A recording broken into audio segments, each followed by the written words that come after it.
Wonderful. Okay, I'm gonna get started here. Again, I'm Byron Walter. I'm the head of filmmaking at Bath and a film director by training. I have a lot of background in lighting and film, and today I'm going to share with you some ideas and tips about to consider whenever you are, in an online meeting, both camera and lighting. This showcase is part of the Bloomington Performing Arts Relief Fund, really important. If you're interested in donating, please head over to www.thebath.org/COVID for more information. And just be on the lookout for more Bath summer offerings. We're going to do some master classes, and I'm really excited about those. All right, on with the tips here. So this is bad lighting. You guys are going to come with me throughout my apartment and the place that I have to meet people now. So this is my kind of favorite place to be comfortable and meet people. This is kind of a place where if it's casual, I like sitting on the couch.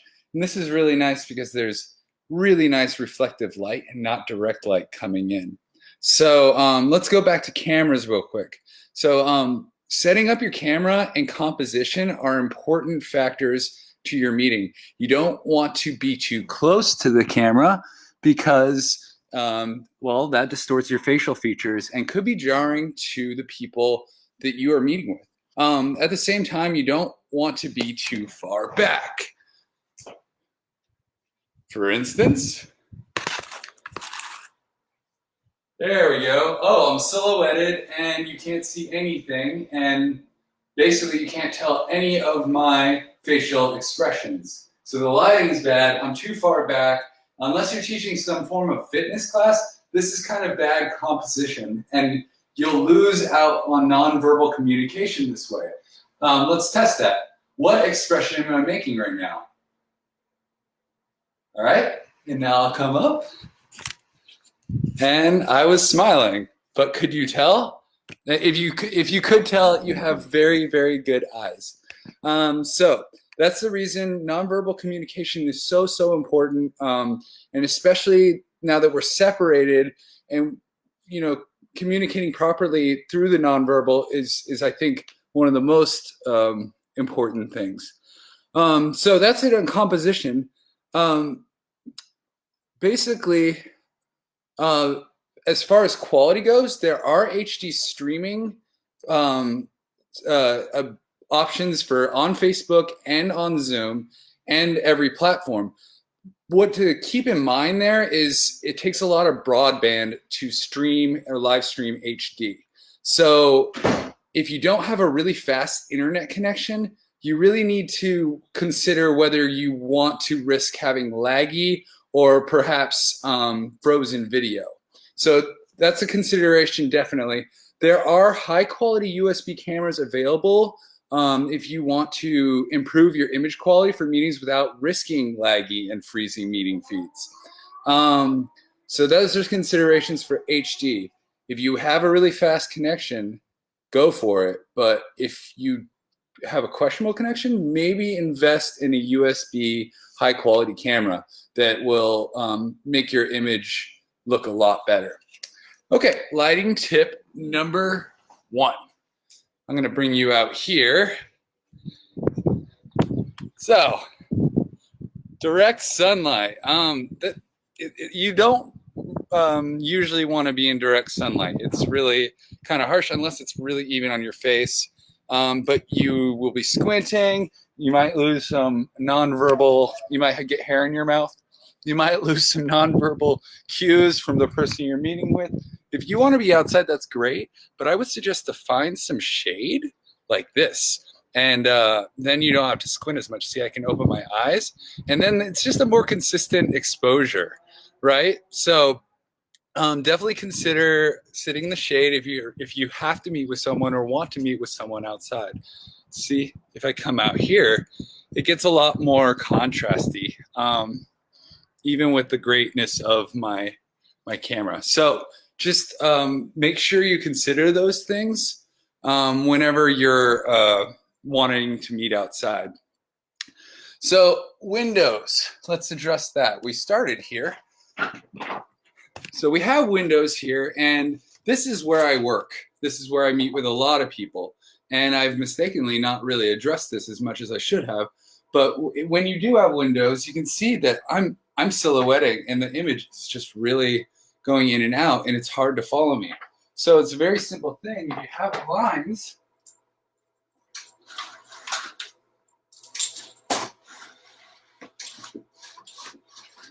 see?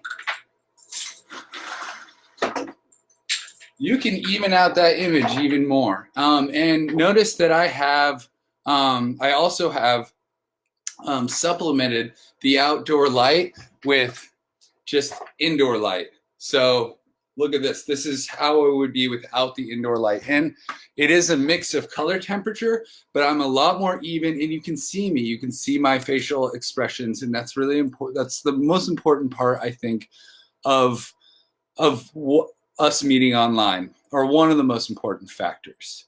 So yeah, if you can't get the windows out of the shot, like I can't, and the blinds are still kind of blowing out and there's no exposure back there, just use the indoor light to really supplement it. And then let's go back to tip number 4, and that's find a corner. And that's where I bring in my where my favorite spot. This isn't necessarily a corner, but I like the depth behind me. It kind of separates me from the background. I know there's a couch here, so it's not exactly how Gordon said it. But like Gordon showed you yesterday, the best thing about the setup in the house is you can control the light coming in. I'm not controlling the light, but I'm in a spot where the light, there'll never be any light, direct sunlight here. So there won't be that much contrast. So you can really see me and see my facial expressions. And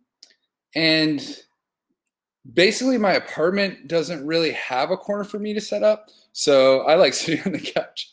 I do meetings from here. And basically, like tip number 5 here. All right. So do you have an extra closet or an extra place in your room? We do, but it's not always available to me. And it's actually the best place for me to set up a Zoom meeting, but it is my girlfriend's office. And we can see, there we go. Now the sound quality is really great.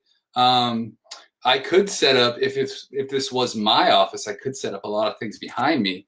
But basically, like Gordon said, if this was available to me and not my girlfriend's office, I would take meetings from here. And if things get really hectic in the house, I can ask her if I can take a meeting in here. It's actually really quiet. The acoustics are really good. I bet you guys aren't hearing as much ambient noise like we were in my apartment and the other spots for the meeting. So this is actually like the most ideal. Unfortunately, it's not mine, but I deal with it by mitigating and reducing direct sunlight and trying to balance out the sunlight outside with indoor light. So that's all I have for you today. I hope that was helpful. I'm going to go over the tips one more time. So tip 1 is ensure you're close enough to the camera, but not too far away, and not too close, because this isn't that that's not that great to look at on the other end. Tip number 2, try to limit your windows and control sunlight coming in. That's via use of blinds, drapes, anything you have to kind of diffuse or cut down on that direct sunlight, because the sun is very, very powerful. It's hard to fight the light of the sun. As a grip or an X grip and lighting designer, I have a lot of experience with that, and it's really tough. So tip 3 is use indoor light to balance the outdoor light. You saw that with what I did with the blinds. I lowered the blinds, then I turned the indoor light on, and all of a sudden I wasn't the brightest part of the frame, but at least I was lit enough that the person I would be communicating to could see me and see my nonverbal facial expressions and react to them. Tip number 4, try to find a corner. That was Gordon's setup yesterday. It was a very good, nice, nice live broadcast of him from his meeting corner. I love that lava lamp. That was amazing. It was very peaceful looking. So tip number 5, convert an extra space you aren't using so you can control all those factors. Going back to Gordon again, he had converted that corner into his space to have those meetings. So thank you guys so much for joining me today.